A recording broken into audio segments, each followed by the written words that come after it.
Okay, so let's have a look at the second working that we need to do from Lorgan 2020 paper for ordinary level question 5 ratios.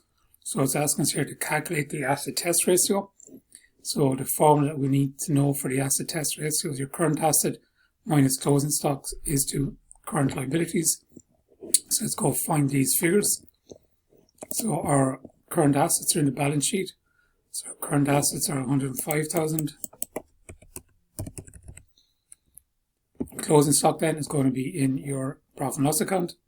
So our closing stock then is 30,500.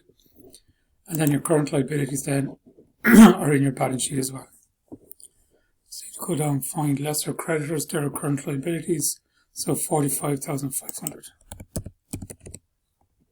So now that we have these figures, we can put them into a formula. So your current assets is 105,000. You're going to take away your closing stock of 30,500, and that's in a ratio of is to 1. So 105,000. Oh, sorry, that is in a ratio of your current assets, or your current liabilities of 45,500. So we've got our three figures from the financial statements are given us in the question. So our balance sheet and our profit and loss account. Our current assets is 105,000, which is here. We've got our closing stock 30,500, which is up in our profit and loss account.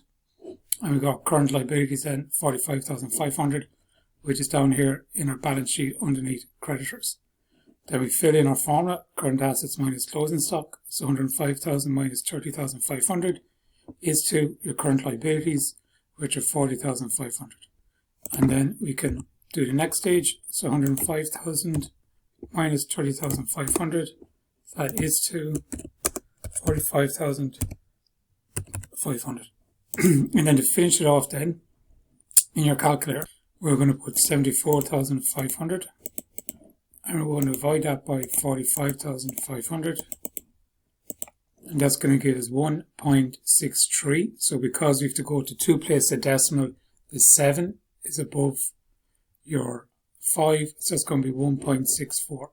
So that means that for every €1 we owe in liabilities, we got €1.64 to pay. And that's the second adjustment that you need to do for Lorgan 2020 ordinary level paper for ratios.